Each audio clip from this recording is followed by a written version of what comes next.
Do you want to tone your thighs and glutes without any squats, lunges, or jumping? Then you clicked on the right video. Today we're gonna do workouts that might look really slow and controlled, but you're gonna feel the burn in seconds. I love workouts like this because we're gonna work muscles you didn't know you had until the next morning. We're gonna do it in a way that's joint and beginner friendly. Let's get started lying on our mat in a side lying abduction. Final 3 seconds. So I am lying on my right side, my left leg is out to the side, and we're going to abduct or move that leg up and back away from our body.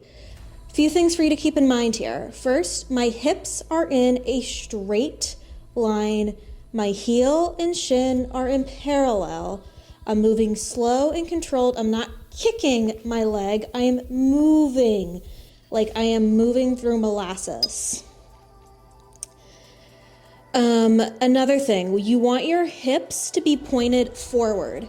If I was drawing a laser pointer from my hips right now, they would be pointed at the camera in front of me. They wouldn't be opening up at all to the wall up and back behind me. So just because you're lifting your leg up and back, it does not mean those hips are following. All right, next we're gonna do some front taps. So instead of going back behind us, we're gonna tap out in front. All right, so we're gonna stay from that side position, but instead we're gonna tap that leg up, out, in front. We wanna flex that heel to really activate that glute. We wanna go slow and controlled, and we're keeping those hips in a straight line.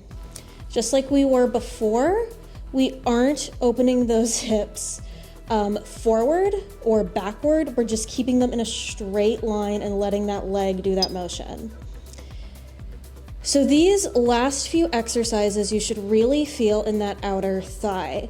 And if you're not sure if you're feeling it, my outer glute and thigh are on fire right now. Couple things you should check. First, look at how fast you're moving. I'm kind of going 1, 2, 3 up, 1, 2, 3 back down. You wanna go at that same pace on the way up and down. You're not throwing or kicking your leg. And you also wanna check which way your hips are pointing. If you're kind of lying on your stomach or really pointing backward, that's a sign for you to really check what your hips are doing and change your range of motion accordingly. So now we're gonna do up and over taps. So we're gonna start with that leg out behind us and then tap in the front.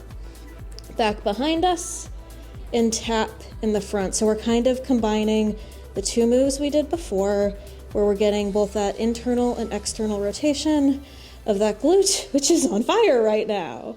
So what I was saying before, really check your pace going up and back, check what your hips are doing, check what your heel and shin are doing. 1, 2, 3, 1, 2, 3. If you can make it 1, 2, 3, 4, even better, but you should not be going any faster than I am right now. Another thing I'm doing here is I'm keeping my hand out in front of me as a counterbalance so I don't completely fall forward. And if you're struggling with your balance or struggling with what your hips are doing, I'd recommend doing that as well. All right, up next we're going to do a leg tap. So my left leg is gonna be on top, my right leg's gonna be on the bottom, and we're gonna tap that right heel to that left leg. Right like this. So we're tapping to get those inner thighs activated. I really feel this in that right inner thigh, but that left outer glute is still working to hold my leg up. This is a small range of motion, and what I am really fighting to do right now is to not have my hips go tick-tocking on the way up and down. That core is working really hard to keep your hips in alignment. Still want to go slow and controlled despite the tiny range of motion here. We only have less than 10 seconds left.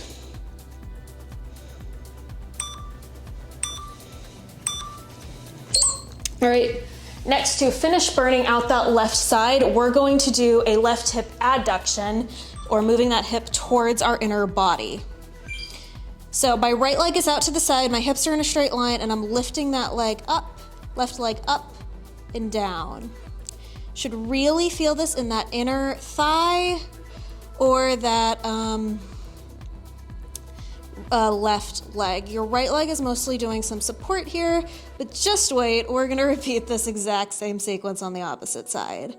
I'm still flexing my heel, keeping my shin in parallel, and keeping those hips in good alignment. My right leg here kind of acts as a counterweight. So to help keep those hips in alignment. 1, 2, 3, up. 1, 2, 3, back down. If you can hear your foot coming down, that's a sign you're probably not moving with enough control. You should really be silently tapping your foot. You shouldn't be able to hear it. Now we're gonna repeat that same sequence on the right side, and guess what? It's gonna be harder on this side. All right, so we're gonna do that hip abduction, right leg out and back away from our body. Hips are in a straight line. Heel is flexed. We're moving 1, 2, 3 up, 1, 2, 3 back. If you're swinging your leg, that's a sign to reduce your range of motion and keep going slow and controlled. Now, since you've made it halfway through the video, I would definitely recommend hitting that thumbs up or that subscribe button. And the reason this is going to be harder on your right side is that your right glute was already working to keep your body in alignment on your left side and act as a supporting mechanism. So it's going to be working even harder on this side. Hips are in a straight line. I have my right hand out in front of me for counterbalance. And we're moving slow and controlled. We're really targeting that outside part of your glute right here. All right, next we're gonna do those front taps. So instead of going back and behind, we're gonna go in front of us. So we're fighting to keep those hips in a straight line. I'm gonna move ever so slightly so I don't accidentally turn my timer off.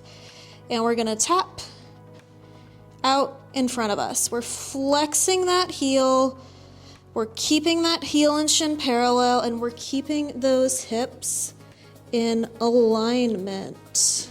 We're going 1, 2, 3 up, 1, 2, 3 down.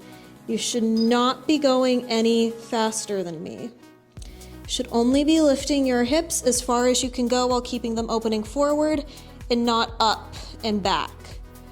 Again, we want our leg to do a lot of the moving here, not those hips. We're fighting to keep them in a straight line and stable. Oh, these glutes are burning. Are your glutes burning right now? Leave me a comment and let me know. All right, next we are going to do those up and over taps. So we're gonna stay lying on this side. Our leg's gonna start back behind our body. We're gonna go up and over to that front tap. My glute is screaming at me. Back up and over. Now, just because my glute is screaming at me, it doesn't mean I'm gonna start kicking or swinging my leg. I'm going slow and controlled back, up and over. Oh boy, we still have more. Back and up and over. Flexing that heel, keeping that heel and shin in parallel. One thing you'll also notice that I'm doing here is I'm not like trying to create the largest range of motion. I'm trying to do what I can do without moving these hips. My hips are still pointed forward. And we're moving through that internal and external rotation. Gotta love these long intervals because they really force you to burn out. All right, next we're going to do those inner thigh heel taps on this opposite side. So my right leg is gonna be hanging out here. My left leg heel is gonna come up and tap. Come up and tap. This is fun because this right leg is working alongside this left one. 1, 2, 3. Should not be slamming that left leg down. You should be going slow and controlled. You can hear that foot coming down. It's a sign you're moving too fast. You're moving with momentum and not muscle. Halfway through. I told you if you stuck around till the end, you'd really be feeling this. So I'm glad you're feeling it alongside with me. Flexing that heel, heel and shin in parallel. I am not TikToking my hips is my inner monologue right now. I hope it is yours as well. 2, 1. All right. Next, we're going to flip over and do our final exercise, which is going to be those adductions, which bring your leg closer to your body. So we're gonna lift this right leg up and down, flexing that heel, heel and shin in parallel. Have my left leg out to help bolster this leg as well. So here we worked our adductors, we worked our abductors, those inner and outer thighs, which are essential for stabilizing your hips, your knees, your glutes. Keeping those strong will help you a lot with squats, with lunges, with deadlifts, with running, with swimming, with you name it. and this is a great way to target those muscles. This is a workout you could do with ankle weights, but I think if you're moving through these body weight ranges of motion in a slow and controlled way, you should have a huge, really good challenge right here. You might not need those ankle weights. Great work, everyone. That was a 10-minute inner thigh and outer glute burnout routine. Want to keep torturing those glutes and do even more work? I would recommend checking out these videos. If you want an extended cool down and stretch that really focuses on that lower body, I'd recommend checking out this video. If you like this video and you want to see more like it, please remember to like, comment, and subscribe. That's one of the most important things you can do for the algorithm, and it's one of the most important things you can do to help a small channel like this one grow. Thank you so much for your time. Thank you so much for working out with me, and I'll see you next week.